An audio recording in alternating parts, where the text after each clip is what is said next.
चुन चुन के खास पेशकश हमारी, जिसमें कि सागर रूपी बाजार से कुछ मोती चुन करके हमारे एक्सपर्ट लेकर के आते हैं ताकि आपके पोर्टफोलियो की चमक बरकरार रहे। बहुत सारे दर्शक कह रहे थे कोई 20,000 कोई 1 लाख रुपए निवेश करना चाहता है, कहाँ करना चाहिए। और आज के कार्यक्रम में, आज हम सुबह से, जब से हम कार्यक्रम शुरू किए तब से बात हो रही है फर्टिलाइज़र को लेकर के।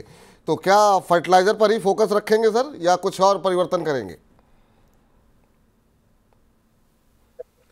आपकी आवाज़ पूरी तरह चली गई सर। बताया, मुझे लगता है कि दिसंबर तक ये ट्रैक्शन पॉसिबल है, चल सकता है। तो काफी देखिए बात में जीएनएफ, अगर आप देखें तो जीएनएफसी, जीएसएफसी, फर्टिलाइजर, ठीक है, सभी आरसीएफ बड़े मूव आ चुके हैं।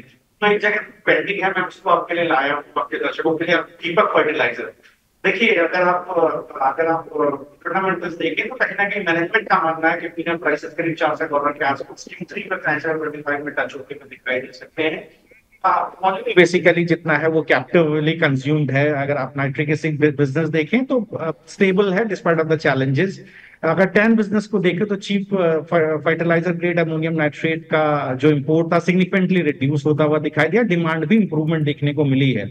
अगर आप फाइनेंशियल ईयर 24 में देखें तो कहीं ना कहीं 24% हमें टॉप लाइन में और 4% हमें मार्जिन में कॉन्ट्रैक्शन देखने को मिला था। लेकिन अगर आप Q4 में देखें तो ईबिटा में अच्छा एक हमें 21% का मार्जिन देखने को मिला है, 7% सिक्वेंशियली क्वार्टर ऑन क्वार्टर आपको लास्ट क्वार्टर में हाइक देखने को मिला है। नेट प्रॉफिट अगर आप देखें Q4 में 360% हाइक देखने को मिला और स्टॉक प्राइसेस में डिस्काउंट हो रहा है। अगर आप ऑपरेशनल रेवेन्यू देखें तो करीब 1.5% आपको फिस्कल ईयर में देखने को 150% आपको ऑपरेशनल रेवेन्यू हाइक देखने को मिला है। सारी चीजें अगर मैं समअप करूं तो देखिए जो मूव आ रहा है ये बिल्कुल चलने वाला है।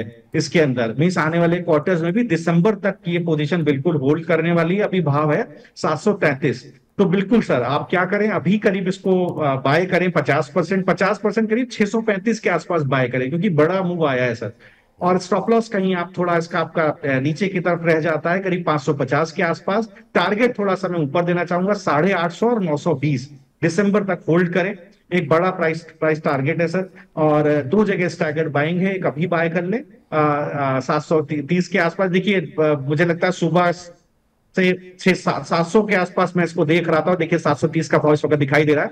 तो थोड़ा खरीदें, थोड़ा गिरने पर खरीदें, क्योंकि चैनल ब्रेकआउट ये कहीं ना कहीं दे रहा है दिसंबर 23 का हाई का आसपास। स्टैगर्ड एंट्री करें 850 920 के टारगेट लिए। दिसंबर 25 तक की होल्डिंग है।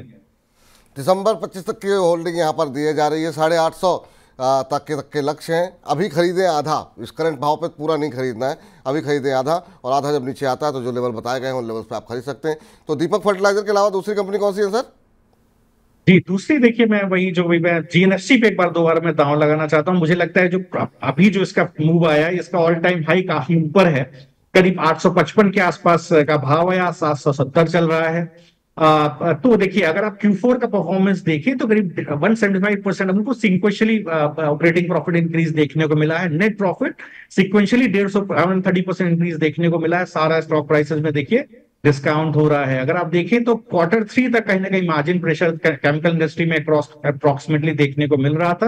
डिस्प्रोपोर्शनेट इंपैक्ट है रियलाइजेशंस पर, वो उसकी वजह से आप देखिए कहीं ना कहीं चॉपी थे ट्रेड्स, और कहीं ना कहीं कॉन्ट्रैक्शन हमें प्राइसेस में भी हमें देखने को मिल रहा था। लेकिन अब कहीं ना कहीं मैनेजमेंट को ऐसा लगता है कि हम फाइनेंशियल ईयर 25 में double digit operational profit growth देंगे। इन सारी चीजों को डिस्काउंट करते हुए इसके प्राइसेस मैं ऊपर की तरफ देना चाहूंगा। मुझे लगता है कि कम से कम देखिए 840 तक का भाव तो बिल्कुल आपको सर इसके अंदर देखने को मिलेगा। तो आप इसके अंदर बिल्कुल बने रहें। मुझे लगता है कि थोड़ा सा अभी खरीदें, अभी के लेवल पर थोड़ा 700 रुपए के भाव पर खरीदें। 800 रुपए का टारगेट कम से कम 800 850 का भाव आपको दिसंबर 25 तक देखने को मिल सकता है।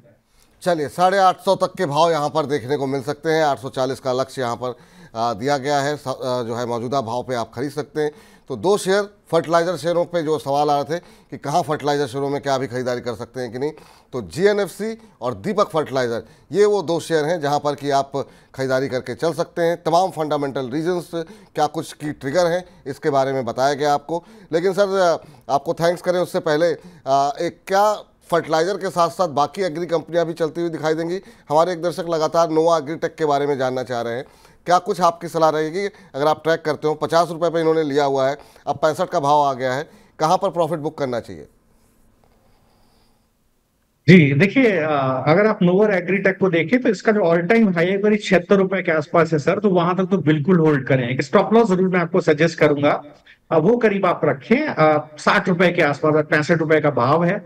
और कम से कम आप इसका जो प्रीवियस हाई है 75 रुपए का, 76 रुपए का, वहां तक तो बिल्कुल जाता हुआ आपको दिखाई देगा। इस पर्टिकुलर ट्रेंड में थोड़ा चॉपी रह सकता है, लेकिन घबराए नहीं, आप बने रहें। मुझे लगता है दिसंबर तक आप होल्ड करेंगे तो 77 रुपए का भाव अगर बीच में आपको मिलता है तो वहां थोड़ा ऑब्जर्व करें। अगर उस लेवल को टूटता है तो हो सकता है आपको 90 रुपए के भाव भी देखने को मिले। रिसेंट लिस्टिंग है, 90 रुपए तक के भाव भी आपको देखने को मिल सकते हैं। दिसंबर 25 तक के ये टारगेट्स मैं आपको दे रहा हूँ। चलिए, दिसंबर 25 तक, यानी अभी आपको जो है 1.5 साल होल्ड करने की सलाह दी जा रही है। शरद सर, आप हमारे साथ इस कार्यक्रम में जुड़े, तमाम दर्शकों के प्रश्नों के उत्तर दिए, बहुत बहुत शुक्रिया, बहुत बहुत धन्यवाद। कोई डिस्क्लोजर आपकी तरफ से? जी, इसमें हो सकता है कि जो कई सारे शेयर्स आरसीएफ, इसके अलावा चंबल फर्टिलाइजर, जीएनएफसी वगैरह शेयर हुए हुए शेयर किए गए, उसमें मेरे क्लाइंट्स की पोजीशन हो सकती है विपुल जी। और मैं बहुत माफी मांगना चाहूंगा आपके दर्शकों से कि आज बॉम्बे में थोड़ा वेदर खराब है, जिस वजह से थोड़ा सा डिस्कशन चौपी रहा है। मैं बहुत तहे दिल से माफी मांगना अरे चाहता सर, हूँ। शुक्रिया सर, शुक्रिया, कोई बात नहीं सर। हमारे दर्शक भी बड़े ही प्यारे और बहुत अच्छे हैं, वो समझ जाएंगे कि तकनीकी दिक्कतें कहीं भी आ सकती हैं, कभी भी आ सकती हैं। तो मुझे लगता नहीं ज़्यादा दिक्कत होगी। कोशिश यही रहती है कि उनके सवालों के जवाब सही तरीके से जाएं, उनको मैसेज सही से जाए, कोई मिस इन्फॉर्मेशन ना जाए। तो बहुत बहुत शुक्रिया सर आपका, इतनी अच्छी जानकारी, इतने अच्छे शेयर सजेस्ट करने के लिए।